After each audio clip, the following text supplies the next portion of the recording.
Hello everyone, welcome back to my channel.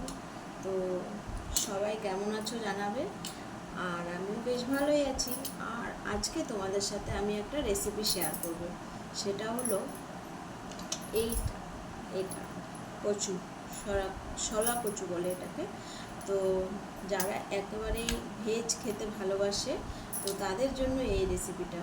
আর এমনিতেও যারা non veg খেতে ভালোবাসে, যেসব বাচ্চারা ননভেজ খেতে খেতে একদম ভেজটা পছন্দই করে না, তো তাদেরকে যদি এইভাবে রেসিপিটা বানিয়ে দেওয়া হয় তাহলে মনে হয় ওরা খুব সুস্বাদুভাবে খাবে। তো প্রথমে আমি এটাকে এর বাকলটা আমি ছাড়িয়ে নেব। এইভাবে এর বাকলটা আমি ছাড়িয়ে নেব।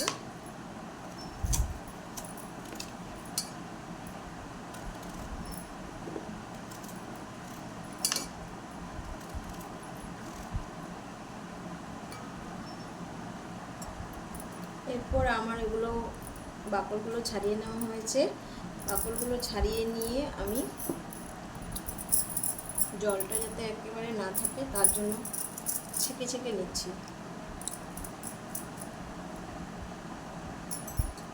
এখন আমি এটাকে গ্রাইন্ড করে নেব। তো মিক্সচারে গ্রাইন্ড করলে তো একেবারেই মিহি হয়ে যাবে, তো ওটা একদম পিছলে টাইপের হয়ে যাবে। তার জন্য আমি এটা দিয়ে গ্রাইন্ডার দিয়ে গ্রাইন্ড করে দিচ্ছি।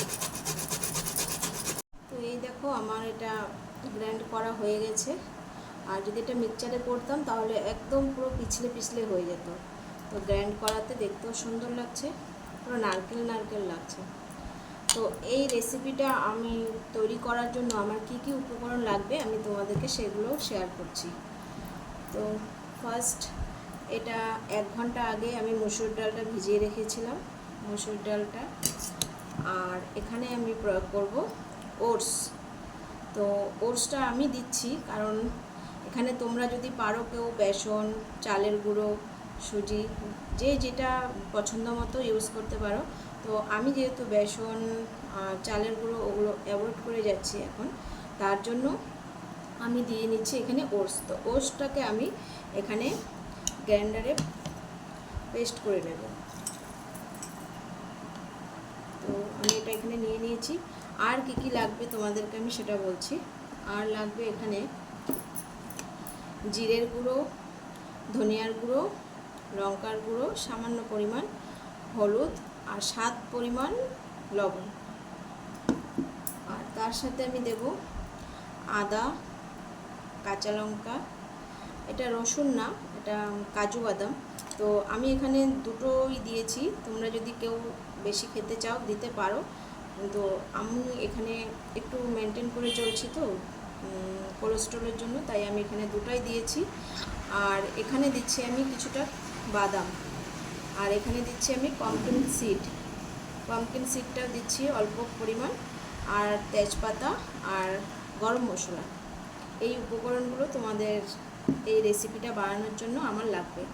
আর সবার শেষে আমি দেব এখানে টক দই আর সস, আর সামান্য পরিমাণ চিনি, স্বাদটা আনার জন্য চিনি। তো তোমাদেরকে আমি পুরো দেখিয়ে দিলাম আমার এই রেসিপিটা বানানোর জন্য কী কী লাগবে। তো চলো তাহলে বানিয়ে নিই। তাহলে এখানে প্রথমে আমি ওটসটাকে যে গুঁড়ো করে নিয়েছি ওটসটা দিয়ে দেব। তারপরে এই যে মসুর ডালটাকেও পেস্ট করে নিয়েছি সেটাও দিয়ে দেব।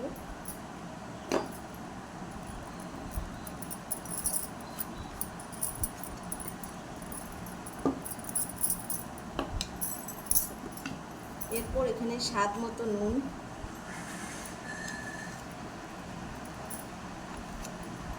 হলুদ গুঁড়ো,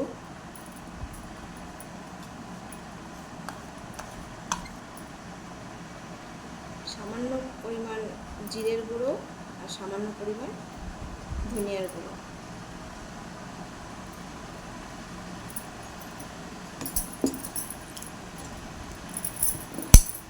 এর মধ্যে দুটো কাঁচা লঙ্কা আমি ঝিরি করে কেটে দিয়ে দিচ্ছি।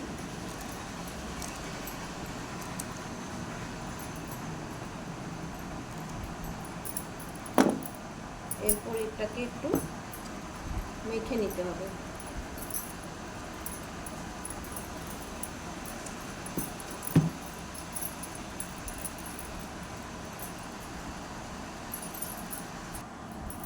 মেখে তারপরে এটাকে শেপ দিতে হবে।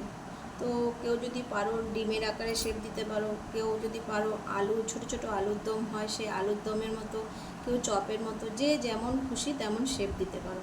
তো আমি এখানে ছোট আলুর দমের মতো, কচুর আলুর দম বলে রেসিপিটার নাম আমি দেবো, যেহেতু এটা আমার মন থেকে বানানো, তাই আমি আলুর আকারের শেপ দিচ্ছি। তো আমার অলরেডি এগুলো শেপ দেওয়া হয়ে গেছে, আলুর দমের আকারে শেপ দেওয়া হয়ে গেছে। তো আমি কিচেনে চলে এসেছি। তো এখন কিছু সময় আমি এটা রেখে দিচ্ছি, পরে আবার আমি কিছু 5-10 মিনিট পর আমি আবার এটাকে তৈরি করে নেব। তো এখনকার জন্য টাটা, বাই বাই। তো আমি এখানে কড়াই বসিয়ে দিয়েছি, সেখানে পরিমাণ মতো তেল দিয়ে নিচ্ছি। আমি একটু কম তেলেই রান্না করি, তাই একটু কম দিয়েছি। তো তেলটা ততক্ষণ গরম হোক আর আমি এদিকে মশলাটা করে নিই। দেখতেই পাচ্ছ তেল পুরো গরম হয়ে গেছে। তো আমি চারদিকে, যেহেতু আমার ননস্টিকের কড়াই না, তার জন্য একটু চারদিকে ছড়িয়ে নিলাম। ননস্টিকের হলে তার প্রয়োজন হতো না। তো আমি এখন এক এক করে এই কচুর আলুগুলো ছেড়ে দিই। কচুর আলু আমার দেওয়া নাম।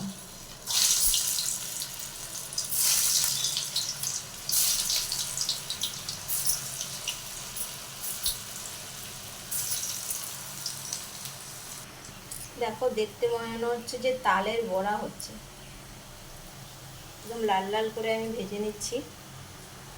আমি এখানে তেল গরম হয়ে গেছে, এখানে কালো জিরা ফোড়ন দিয়ে নিলাম, তারপরে একটু গোটা গরম মশলা দিয়ে দিলাম, এরপর তেজপাতা দিয়ে একটু নাড়াচাড়া করি। এরপর আমি মশলাটা যে করে রেখেছিলাম মশলাটা ছেড়ে দিলাম। তোমরা যদি কেউ এখানে পেঁয়াজ রসুন দিয়ে বানাতে চাও তাহলে তোমরা সেটাও বানাতে পারো।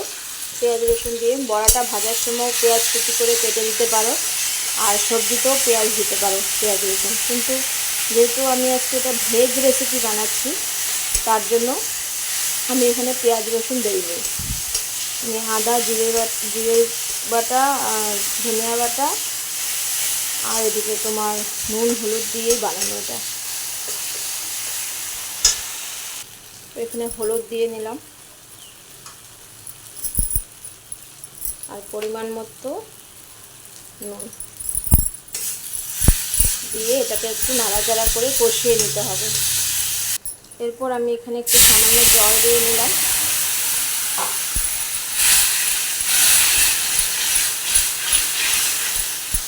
জল দিয়ে একটু নাড়াচাড়া করে ঢেকে দেবো।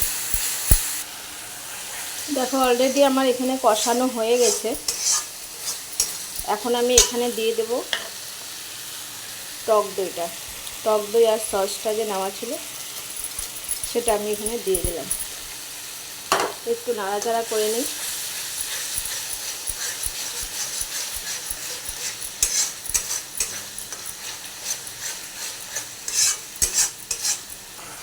এরপর আমি এখানে ঢেলে দিলাম কচুর আলুগুলো।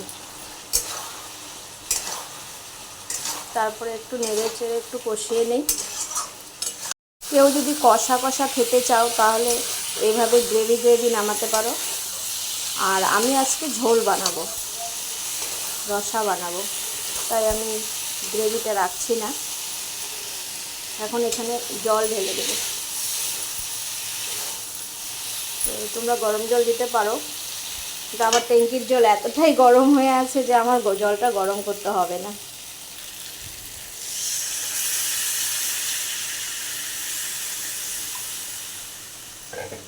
জলটা আমি একটু বেশি করে দিলাম যাতে বড়াগুলোর ভেতরে একদম ঝোল ঢুকে যায়। এরপর এখানে স্বাদ মতো একটু চিনি দিয়ে দিলাম আমি। চিনিটা শুধু সবজিটা টেস্টের জন্য, কেউ যদি না মনে করো যে দেবা না তাহলে না দিলেও চলবে।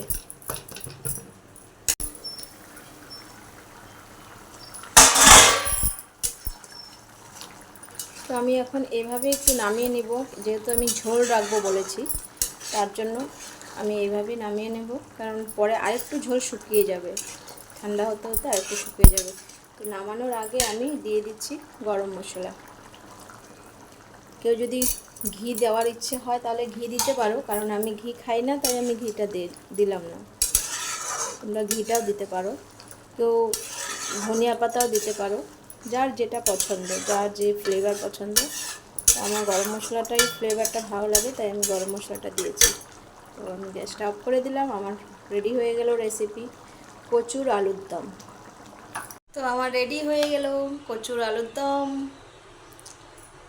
কে কে এই রেসিপি বানানোটা ভালো লেগেছে প্লিজ কমেন্ট করে বলবে। আর ভিডিওতে আমার স্টিকার দিয়ে কমেন্ট করবে না প্লিজ। তোমরা কিছু লেখার হলে, কিছু কমেন্ট দেওয়ার হলে লিখে কমেন্ট করবে, কোনো যেটাই কমেন্ট করবে লিখে কমেন্ট করবে, স্টিকার দিবে না, তাহলে আইডির রিচ নষ্ট হয়ে যায়। তার জন্য এটা আমি আগে জানতাম না, আমি রিসেন্টলি শুনেছি। তার জন্য প্লিজ কেউ যদি কমেন্ট করো তাহলে লিখে কিছু কমেন্ট করবে।